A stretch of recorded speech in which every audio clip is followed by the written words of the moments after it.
Welcome to another fine episode of Pixel Talk, the show where we discuss what it means to be human from a pixel's point of view. And now, here is your host, Fivezy.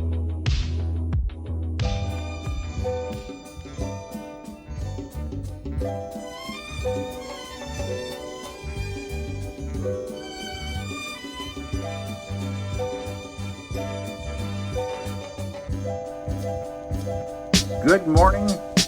It's August 18, 2021, and it's a Wednesday here in LA. Very cloudy.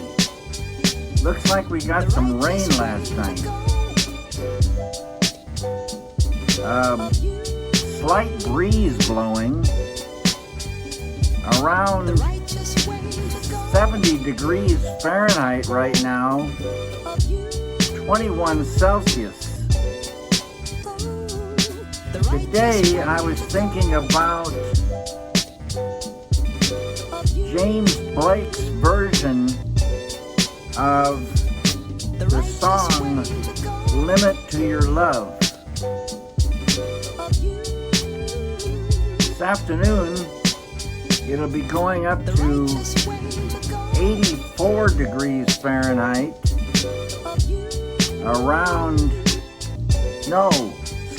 79 degrees Fahrenheit, and that's around 26 Celsius, and it looks like we're going to be having clouds all along the way. No matter, everyone, have a great day.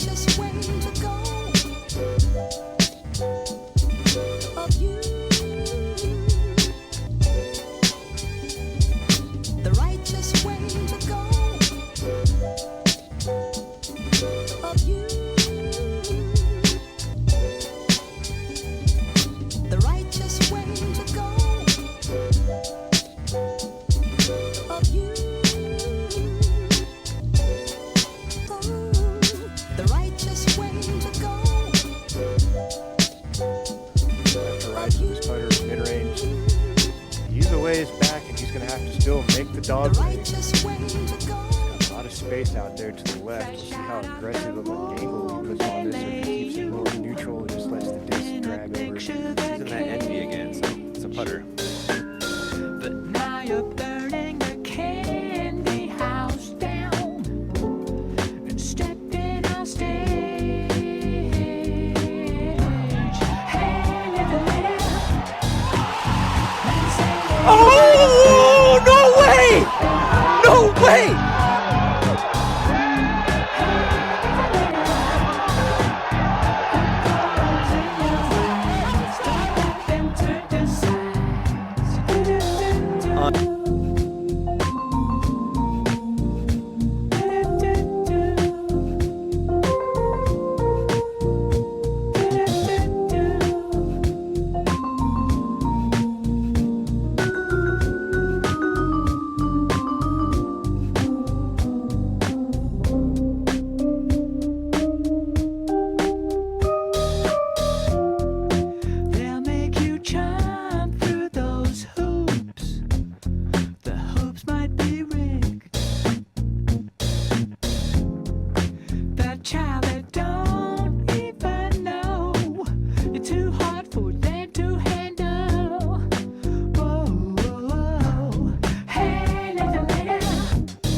distracted by two trends which at first seemed to have nothing to do with each other, but on closer inspection seemed to have everything to do with each other.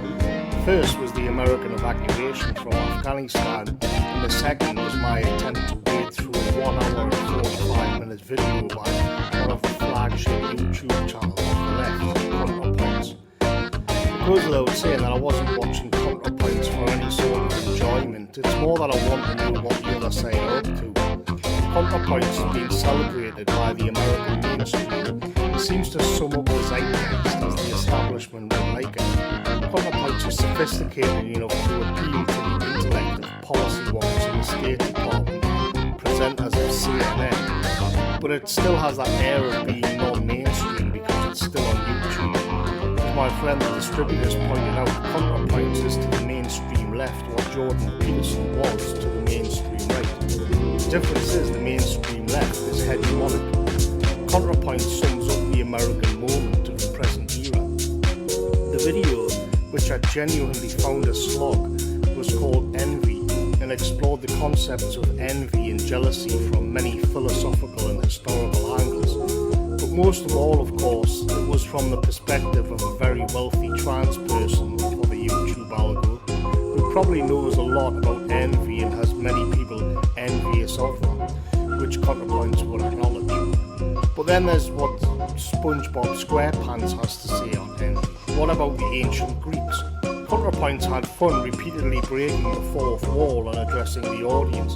In other words, stepping outside the format and looking back in from a meta perspective, and then continuing on with an exploration of Nietzschean slave morality and how it naturally produced envy, or was it self a creation of the envy of the weak, while at the same time calling Nietzsche an angry incel? In other words, what we're getting is a deconstruction of the concept of envy, and at the same time a deconstruction of the way envy was conceptualized across cultural forms. And at the end of it all, a long 1 hour and 45 minutes, what's left over is nothing. There's no satisfaction, no catharsis, no meaning derived and no conclusion, no happy ever after. What you have is narratives which give meaning to the world in tatters, but nothing to replace them with. Imagine a beautifully crafted violin which, with the right musicians, can express something heavenly in music. The question then arises as to why the violin is so special. What makes it a violin? So then it has its strings snipped, the varnish melted, the wood sawn through, and the neck snapped. Eventually, you may have found the answers. You may understand why its timbre was perfect, and why that particular design absorbed sounds or reflected them so perfectly. The problem is, you don't have a violin anymore, you've just got junk. But all along the way, you've also had the temporary thrill of destruction, of breaking apart that which was. This is, of course, the modern left incarnate. Pick whatever issue you like, identity, ethnicity, religion, sex, class. It doesn't really matter. They've already broken it apart and rendered it useless. They've reduced almost every concept you can imagine to junk and felt intelligent while they do so. It's one thing to have this on the periphery of the intellectual life of a nation, of a civilization, of culture. But it's quite another when it becomes the dominant, all-encompassing ideology, because eventually the civilization ceases to have a reason to exist or to justify itself in any meaningful way. What this covers up, for a time anyway, is what it uses to cover this up, is pomp, spectacle, the show, the diva who can't sing, or who might not even be a diva, but nevertheless puts on a bright and glossy pantomime to entertain as the meaning slips away. And it's here we can take a look at the symbolism of American collapse in Afghanistan and how it intersects, so to speak, with the hegemony of the so-called woke left.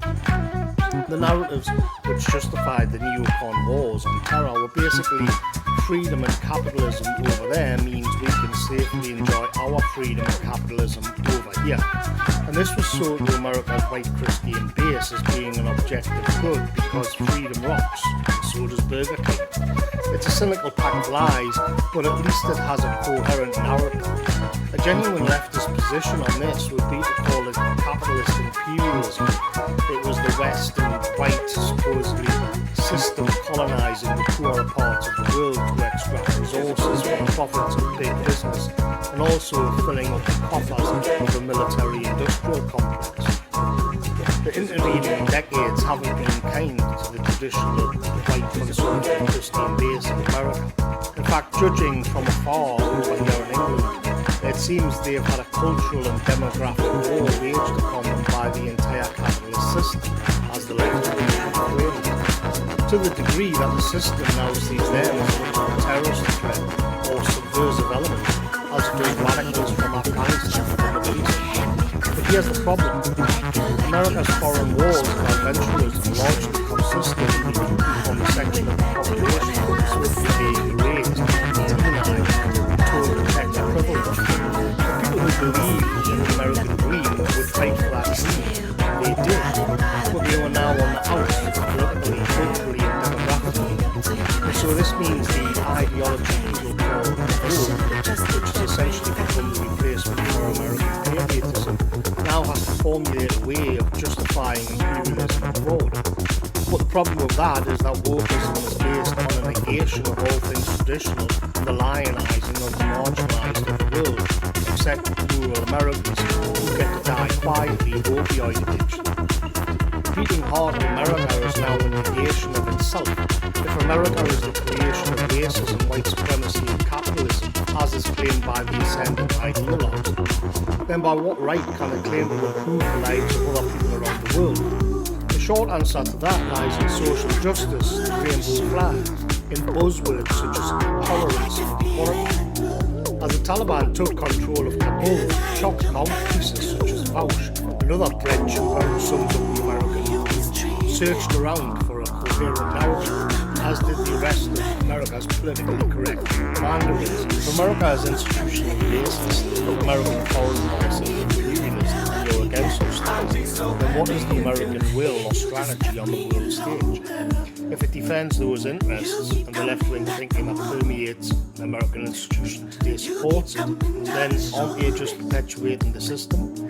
How to get around the bind? How to put the shattered narrative back together? Well, I guess that's why we're getting so much talk of women's rights now. It at least fits into the social justice frame. Can it be enough to justify war and occupation? The first problem is the most basic one. If you've already abolished the foundations of your own civilization because they weren't politically correct enough, then what is it you're forcing on the other people apart from what your civilization became? Especially when we consider that many of the dominant values in America today, such as the trans issue, weren't even considered by the mainstream when America invaded Afghanistan just 20 years ago. The second problem is, how do you socially engineer a country like Afghanistan to share your views with women? And what are those views on women?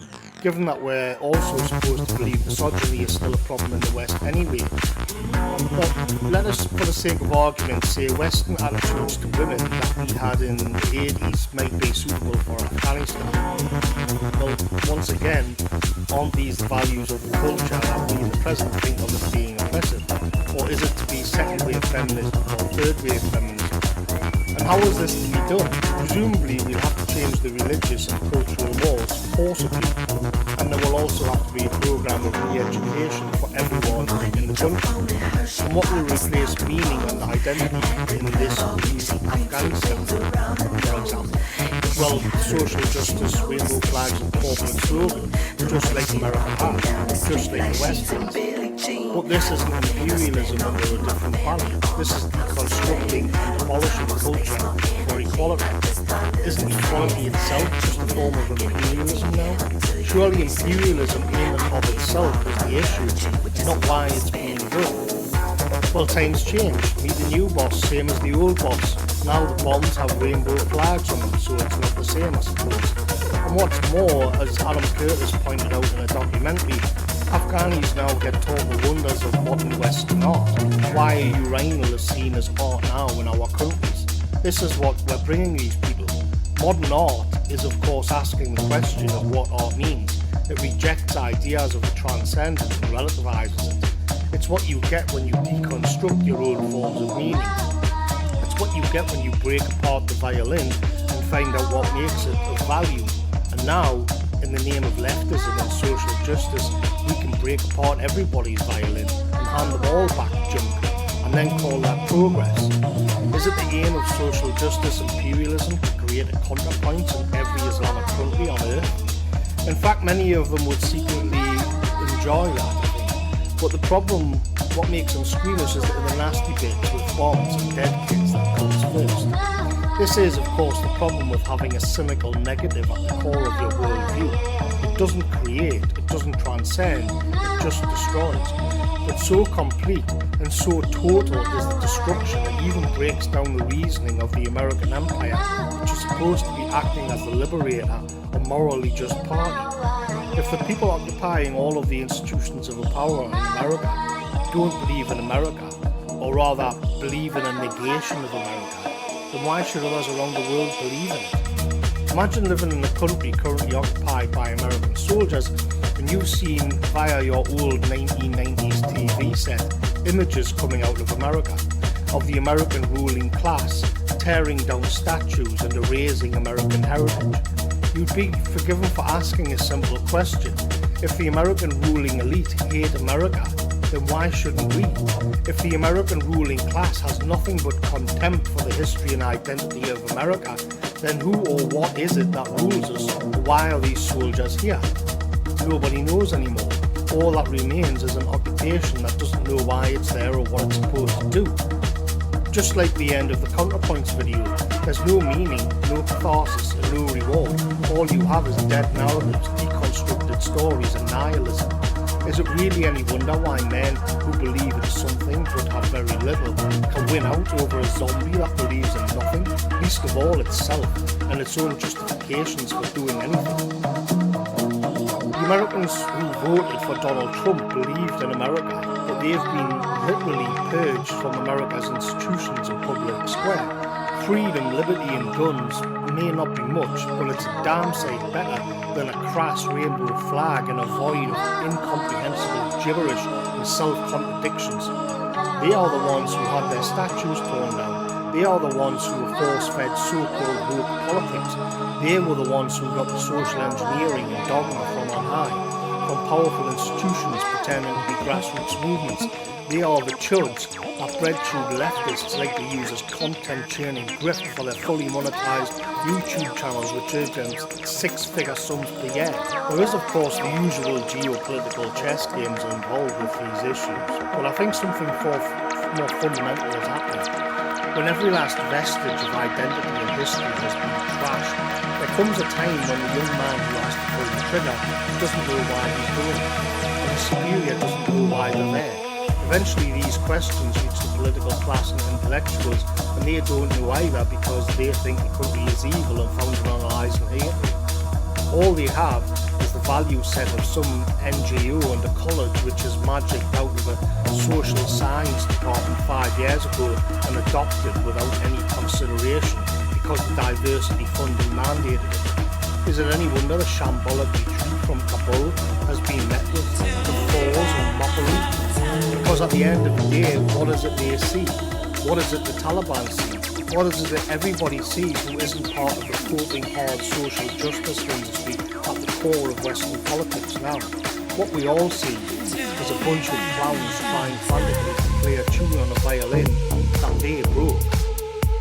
I started a joke which started the whole world crying.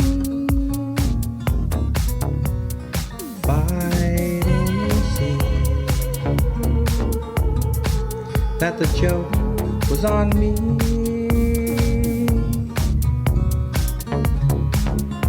I started to cry, which started the whole world laughing. If I'd only seen that that the joke was on me.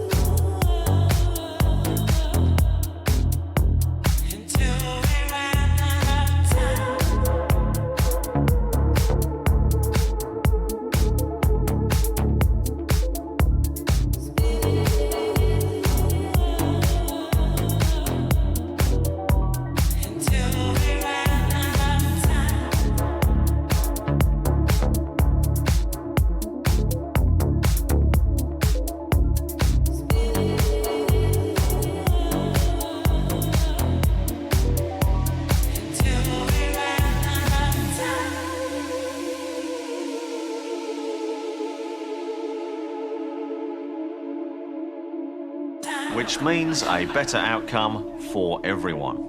Ladies and gentlemen, that concludes my presentation on the Healthy Homes and Hospitals programme, or HHH. Any questions? How'd you say your acronym again?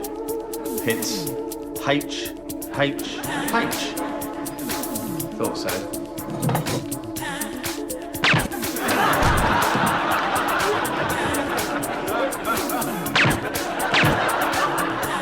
Bloody hell!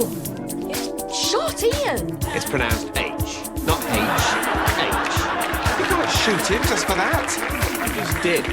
Anyway, it's my company, I can do what I like. But we all signed the No Bullying in the Workplace pledge, which specifically bans physical violence. What did you say? I said it specifically bans physical violence. It's specifically, with an S, specifically. Bloody hell, Tony! Will you stop shooting people for saying things wrong? You, what are you drinking? Coffee. What type? It's an espresso. The word is espresso. Stop it, Tony! Come on, Luke, you know very well I killed my own wife for ironically saying mispronunciation. If I apply rigorous standards at home, I see no reason why the same standards shouldn't apply in the workplace. Why do you have to shoot them? Why can't you just sack them? I never thought of that. Yes, I suppose I could. It's just the red mist tends to descend whenever I'm confronted with ignoramus. Actually, Tony, I think you'll find it's ignoramuses. What? It's from the Latin, we are ignorant. That makes it a verb, not a noun. What now? What have I done?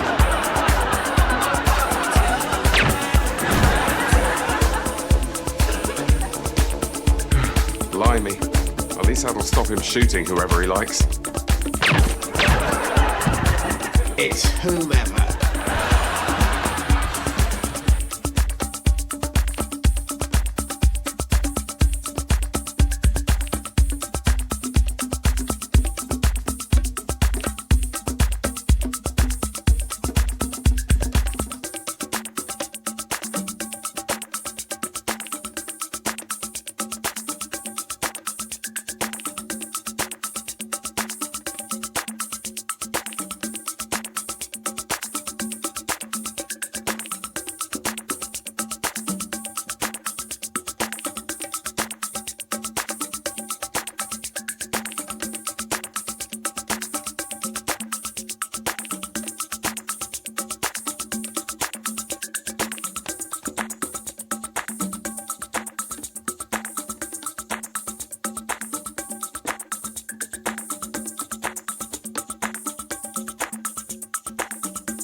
As a boy, Misha Maximovich was sickly and ate little.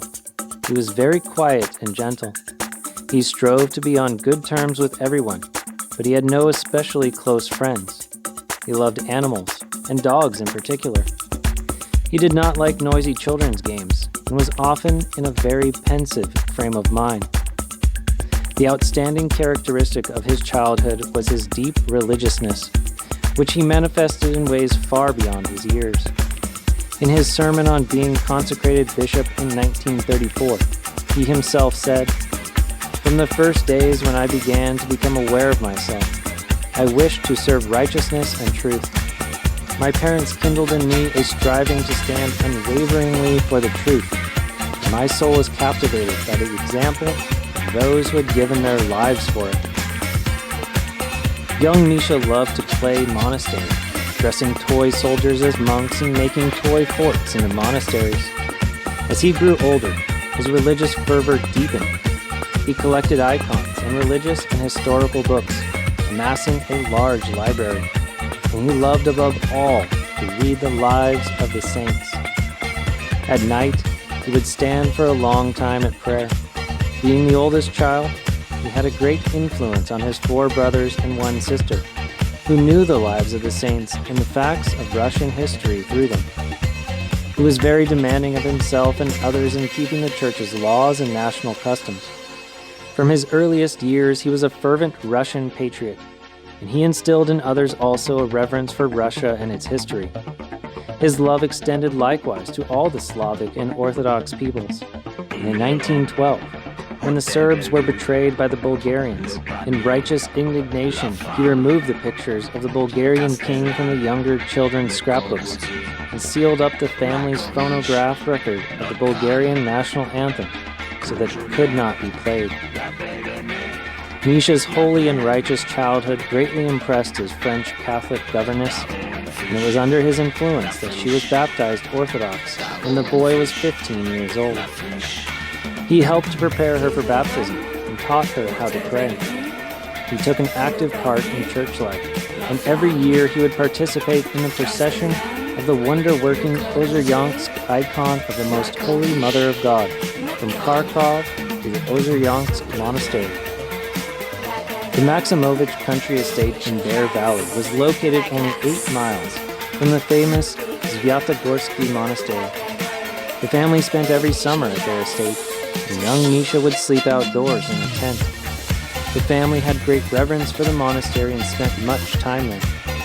It can be imagined what awe and fervor was inspired in Misha's eager heart when he came as a pilgrim to this remarkable monastery, which was situated on a forested bank of the northern Donets. It had an Athonite typicon, majestic churches, a high Mount Tabor, many caves, schema monks, skeets, and a large brotherhood of 600 monks, enough to inflame the zeal of any young lover of the lives of the saints. Misha, a monk from childhood, was immensely impressed. He would often come to the monastery by himself. When he was 11 years old, Misha was sent to the Poltava Cadet Corps military academy, which his father had attended. Here he continued to be quiet and religious and not at all like a soldier. He did well in all subjects and liked them all, with the exception of physical education, from which he was excused in his last years. While he was attending the cadet corps, at the age of 13, Misha was guilty of a serious breach of conduct, which is extremely revealing of his character as a boy. The cadets would often march formally in the city of Poltava, and in 1909, on the occasion of the 200th anniversary of the Russian victory in the Battle of Poltava, they were marching with special solemnity. As they passed by the front of the Poltava Cathedral, Cadet Michael turned toward the cathedral and made the sign of the cross.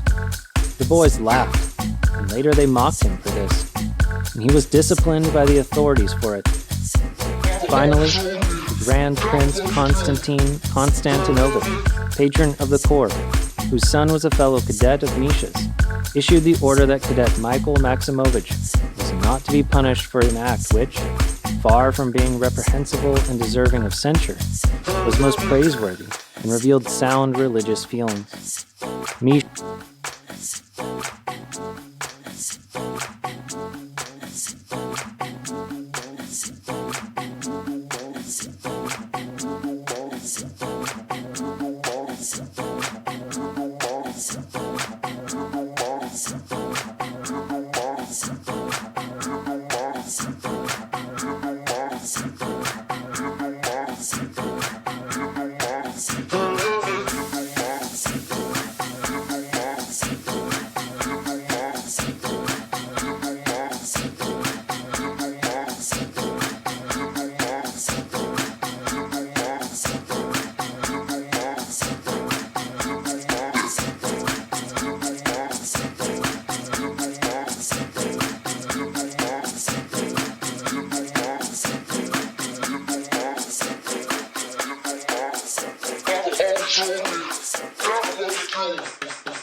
let there be light!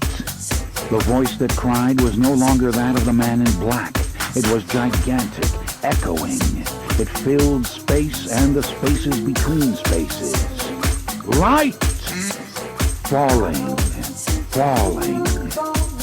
The sun shrank. A red planet crossed with canals whirled past him, 2 moons circling furiously. A whirling belt of stones. A gigantic planet that seethed with gases, too huge to support itself, oblate in consequence. A ringed world that glittered with its engirdlement of icy spicules. Light! Let there be other worlds. 1, 2, 3, far beyond the last, one lonely ball of ice and rock twirling in dead darkness about a sun that glittered no brighter than a tarnished penny.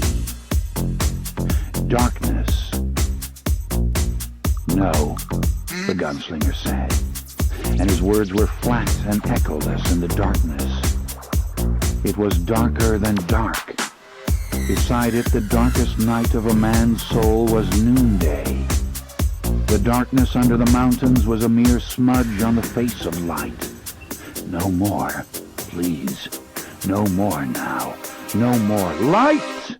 No more. No more, please. The stars themselves began to shrink. Whole nebulae drew together and became mindless smudges. The whole universe seemed to be drawing around him. Jesus, no more, no more, no more, the voice of the man in black whispered silkily in his ear. Then renege, cast away all thoughts of the tower. Go your way, gunslinger, and save your soul. He gathered himself. Shaken and alone and wrapped in the darkness, terrified of an ultimate meaning rushing at him, he gathered himself and uttered the final flashing imperative. No, never. Then let there be light. And there was light, crashing in on him like a hammer, a great and primordial light. In it, consciousness perished. But before it did, the gunslinger saw something of cosmic importance. He clutched it with agonized effort and sought himself. He fled the insanity the knowledge implied, and so came back to himself. It was still night. Whether the same or another, he had no way of knowing. He pushed himself up from where his demon spring at the man in black had carried him and looked at the ironwood where the man in black had been sitting. He was gone. A great sense of despair flooded him. God, all that to do over again. And then the man in black said from behind him, "Over here, gunslinger. I don't like you so close. You talk in your sleep." He tittered. The gunslinger got groggily to his knees and turned around. The fire had burned down to red embers and gray ashes, leaving the familiar decayed pattern of exhausted fuel. The man in black was seated next to it, smacking his lips over the greasy remains of the rabbit. "You did fairly well," the man in black said. "I never could have sent that vision to Martin. He would have come back drooling." "What was it?" the gunslinger asked. His words were blurred and shaky. He felt that if he tried to rise, his legs would buckle. "The universe," the man in black said carelessly. He burped and threw the bones into the fire where they glistened with unhealthy whiteness. The wind above the cup of the Golgotha whistled with keen unhappiness. "Universe," the gunslinger said blankly. "You want the tower?" the man in black said. It seemed to be a question. "Yes. But you shan't have it," the man in black said, and smiled with bright cruelty.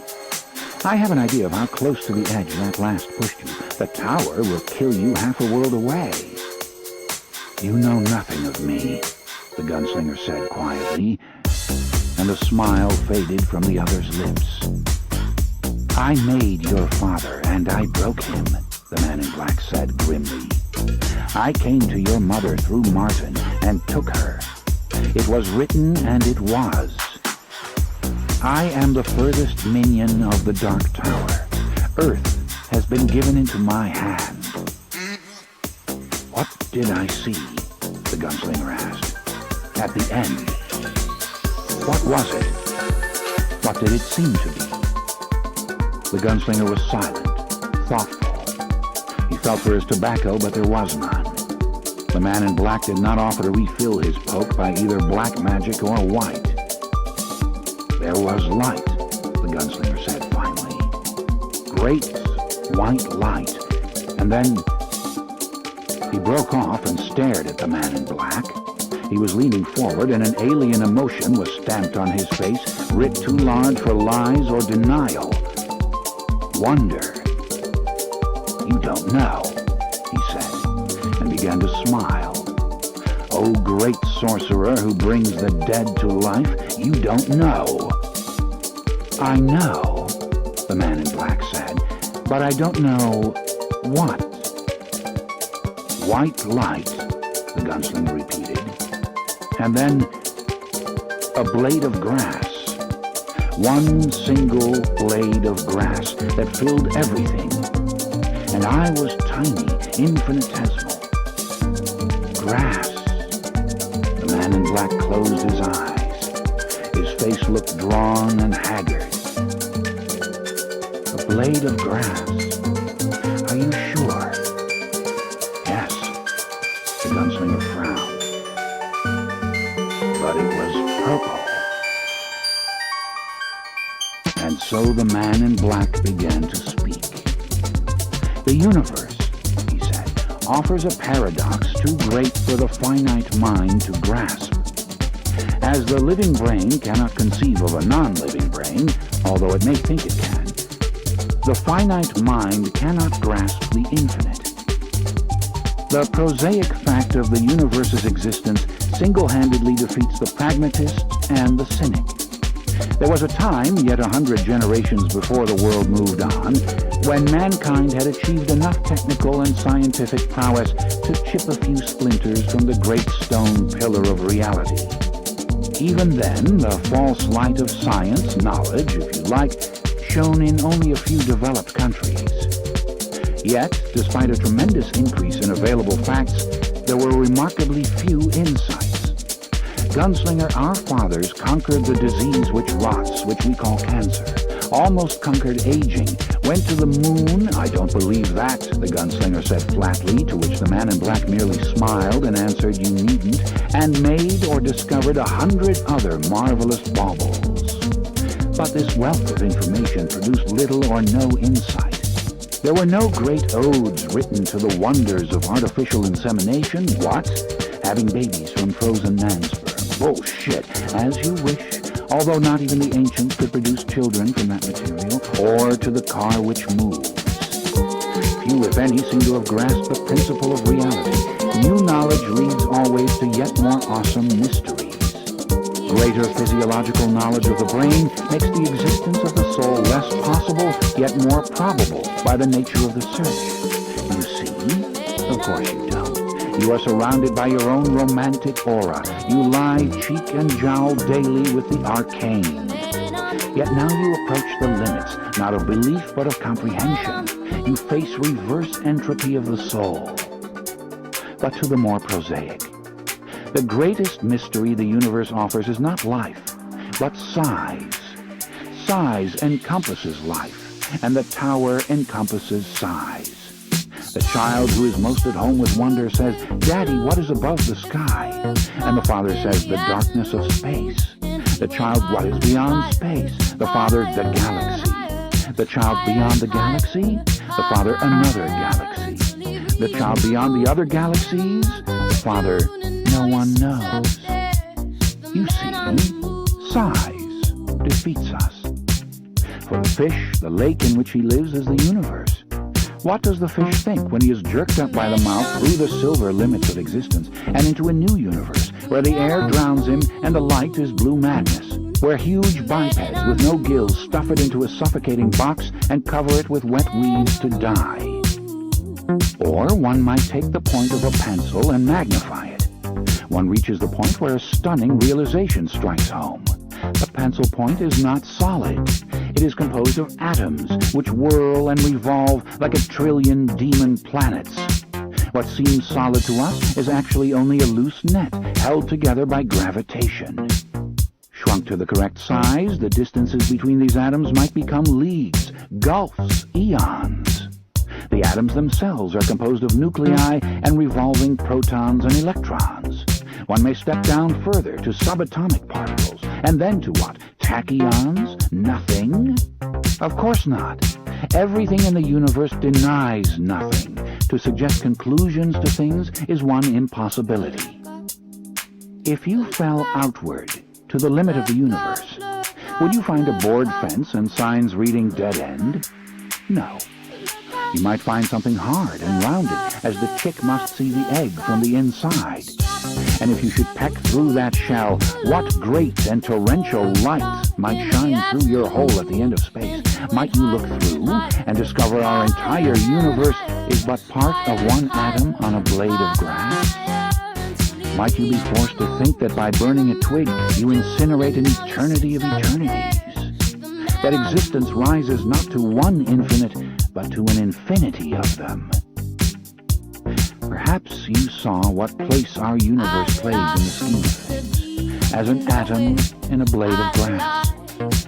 Could it be that everything we can perceive, from the infinitesimal virus to the distant Horsehead Nebula, is contained in one blade of grass?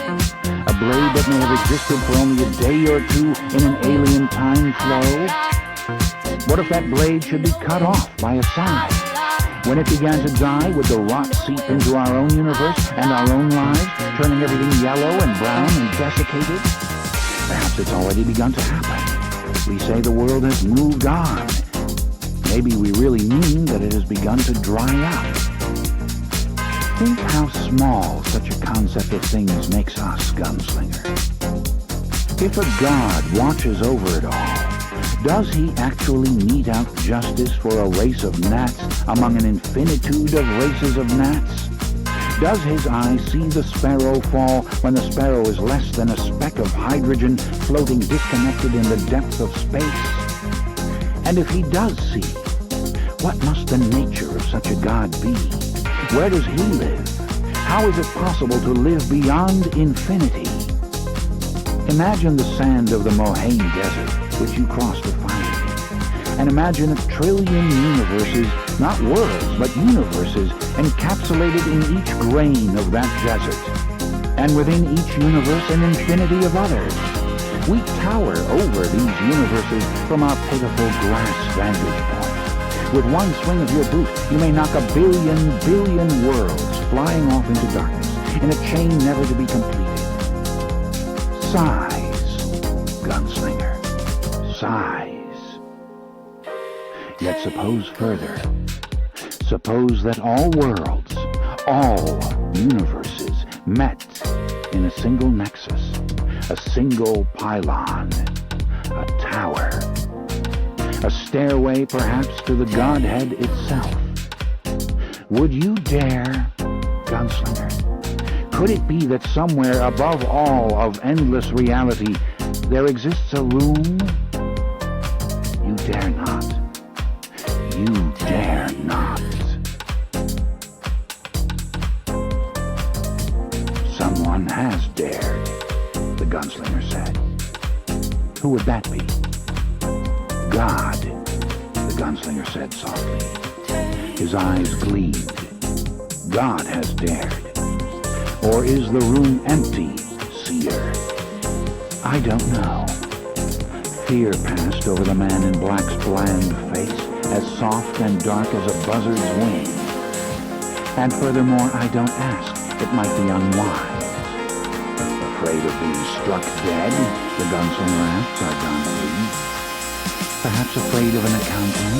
The man in black replied. And there was silence for a while. The night was very long. The Milky Way sprawled above them in great splendor, yet terrifying in its emptiness. The Gunslinger wondered what he would feel if that inky sky should split open and let in a torrent of light. Fire, he said, and cold. The Gunslinger drowsed and awoke to see the man in black regarding him avidly, unhealthily. What are you staring at? You, of course. Well, don't. You poked up the fire, ruining the precision of the ideogram. I don't like it. He looked to the east to see if there was the beginning of light. But this night went on and on. You seek the light so soon. I was made for light. Ah, so you were. And so impolite of me to forget the fact. Yet we have much to discuss yet, you and I. For so has it been told to me by my master. Who? The man in black smiled. Shall we tell the truth then, you and I? No more lies, no more glamour. Glamour? What does that mean? But the man in black persisted.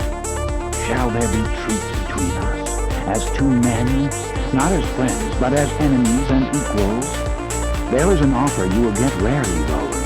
Only enemies speak the truth. Friends and lovers lie endlessly, caught in the web of duty. Then we'll speak the truth. He had never spoken less on this night. Start by telling me what glamour is. Glamour is enchantment, Gunslinger. My master's enchantment has prolonged this night, and will prolong it still until our business is done. How long will that be? Long. I can tell you no better. I do not know myself. The man in black stood over the fire, and the glowing embers made patterns on his face. Ask. I will tell you what I know. You have caught me. It is fair. I did not think you would. Yet your quest has only begun. Ask. It will lead us to business soon enough. Who is your master? I have never seen him, but you must. In order to reach the tower, you must reach this one first, the ageless stranger. The man in black smiled spitefully. You must slay him, Gunslinger. Yet I think it is not what you wish to ask. If you've never seen him, how do you know him? He came to me once in a dream. As a stripling, he came to me when I lived in a far land, 1,000 years ago, or 5 or 10. He came to me in days before the old ones had yet to cross the sea, in a land called England. A sheep of centuries ago, he imbued me with my beauty. Although there were errands in between my youth and my for you. Can be explained, but I can try for you. Yeah, baby, don't make me spell it out for you. You keep on asking me the same questions. I'm second guessing all my intentions. Should know by the way I use my compression. But you got the answers to my confessions. It's like I'm powerful with a little bit of tender and emotional sexual bender. Mess me up, yeah, but no one does it better. There's nothing better. That's just the way you make me feel. That's just the way you make me feel. So good, so good, so good, so real. That's just the way you make me feel. That's just the way you make me feel.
That's just the way you make me feel. Thanks for watching. Pixel Talk will return. Visit Tigler.com for more art, apparel, and things yet to be revealed.